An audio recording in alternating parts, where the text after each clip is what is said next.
Hello mga mamshis! Welcome back to my channel. So para sa video na to ay magbibigay ako sa inyo ng mga tips kung ano ba yung mga dapat ihanda at dalhin sa hospital sa panganganak. Pero ang bagong lahat, kung bago sa channel ko, please do subscribe to my channel for more updates.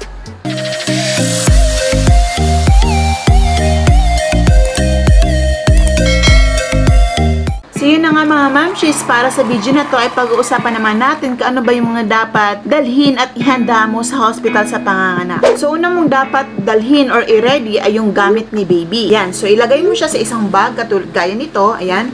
So, kailangan may separate bag ka, yung gamit ni baby at yung gamit mo. So, ano ba yung laman ng bag ng baby mo? So, kailangan meron siyang sando, meron siyang pajama, or pwede rin merong long sleeve or short sleeve, meron siyang bonnet, meron siyang mittens, meron siyang mga lampin. Ayan, pakita ko lang sa inyo ito na itago ko ng gamit ni baby. So, ganyan, meron kayong dapat mittens. So, dahil baby girl yung baby ko, pwedeng pink or pwede din namang white. Sabi nila mas maganda din yung white. Pero actually, nung sa baby ko, yung first na bigay ko sa nurse, ang binigay ko doon ay white, puro white lahat. So, ito lang yung ginamit na niya nung nasa bahay na kami. So, ito yung mittens, tsaka, yan. So, dapat meron na kayong booties. So, pwede kayong bumili nito ng mga, siguro mga 6 pairs. Ayan. Tapos, dapat meron rin kayong bonnet, yung nalagay dito sa ulo. Meron dapat na diaper ni baby. Yan, dapat i-ready mo yung diaper ni baby, yung lampi ni baby, yung receiving blanket, kasi ibibigay ito sa nurse. Ayan, tapos, huwag din kalimutan magdala ng sabon ni baby. Pwede kayong bumili ng mga baby bath soap na, pwedeng Cetaphil, pwede ding Lactacid. So, yun. So, dapat nakalagay sa isang bag lang yung gamit ni baby. So, yun.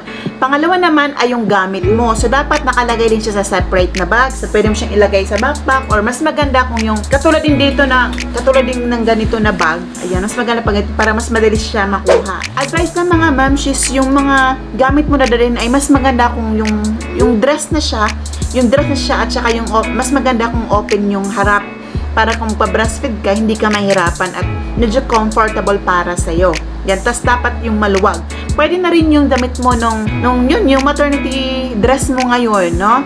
Pwede na rin yan. At kung meron kayong, kung meron kang damit dyan na open yung harap, mas mainam or mas maganda. So, basta dapat maluwag yung mga damit mo. Ayan, tapos dapat yung comfortable ka kasi nasa hospital ka niyan. Okay. Next na dapat mong ihanda or i-ready sa panganganak ay mag-ready na kayo ng tubig or yung mineral water. So, mas maganda, yung sa akin, mas advisable daw pag distilled. Kasi pwedeng hingan kayo ng doktor, ng nurse na pampaligo ni baby. Yung distilled kasi yung dapat daw ipaligo kay baby.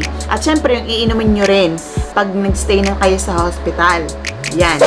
Next ay dapat magdala din kayo ng alcohol, ng cotton. So, ilagay mo na rin siya sa maliit na pouch. So, separate mo rin siya sa maliit na pouch para hindi na mahirapan na maghanap. Yun, so alcohol at cotton. Next naman na dapat ihanda, no, para sa panganganak ay yung sasakyan. Yung sasakyan mo papuntang hospital. So, minsan, ito yung na-disregard ng mga mamshis. Nakakalimutan nila na isa pala na dapat ito sa isa lang alang. Siyempre, isa lang alang mo rin yung layo ng biyahe ng bahay nyo patungong hospital. So, dapat, bago pa lang yung due date mo or pag 37 weeks ka pa lang, naka-ready na dapat yun. Kung wala kayong sasakyan, pwede kayong mag-arkila ng tricycle or anytime na pwede nyong matawagan kung just in case na nag-labor ka na or ready na papunta ng hospital. So, kung meron naman kayong sasakyan, dapat kailangan isipin nyo rin na dapat may ano na yan. Yung 37 weeks hanggang pataas na yon, kailangan meron yung gasolina. Kasi mamaya walang gasolina, di ba? Tapos emergency na, kailangan na isa lang alang mo rin yun, mamshis. Okay? Next naman na dapat mong i-ready ay adult diaper. So, yung adult diaper ay ginagamit mo yon. Yung sa case ko, bumili na ako ng isang pack or mga 5 packs na yun, kulang pa nga siya. So, kung nakabili ka na ngayon, mas mainam. Dapat nakalagay na rin yan doon kasama doon sa mga gamit mo. Kasi isa yan sa pinakamahalaga dahil habang nagli-labor ka, ay yun na dapat yung susuotin mo at gagamitin mo. Next naman ay yung PhilHealth cards mo at yung MDR. So, kailangan kahit 37 weeks ka pa lang or kahit nga 6 months, mas maganda kung naka-ready na yung papers mo. Yung kailangan updated na yung PhilHealth card mo at ng PhilHealth card ng asawa mo, just in case na hanapin. At syempre, kailangan mas mainam kung nakaready na yung MDR mo kasi kailangan yan sa PhilHealth. At 6 months man lang na pwede yung magamit, para hindi mahirapan yung mag-aasikaso ng bills nyo. Ayan. Next naman ng moms ay yung personal ID mo at yung personal ID ng asawa mo or sinong mag-aasikaso sa'yo sa hospital. So, dapat naka-ready yan. Kasi mamaya hanapan tayo ng IDs, diba? At least meron na ka na kagad na naka-ready. Yan.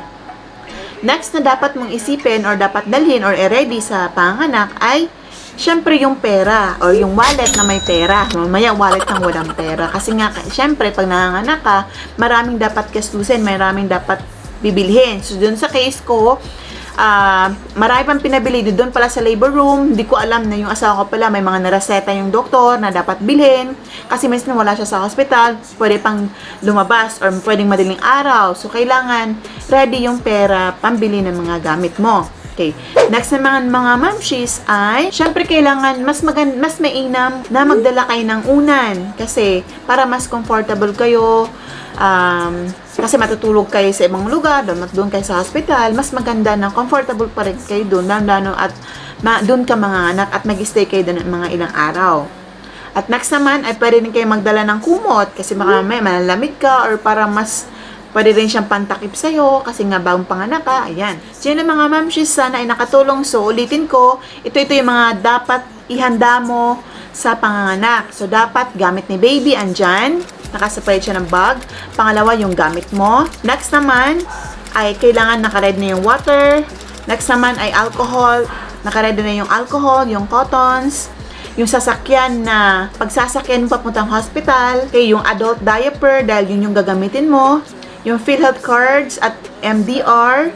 Yung IDs ng asawa mo or ng sino yung kasama mo sa hospital. ID mo rin, pera, no? Kailangan mo ng pera at magdala rin kayo ng unan at kumot. So yun lang mga mamshis, sana ay nakatulong. Please don't forget to comment your suggestions at pakihit na rin ang tiny bell below for more updates.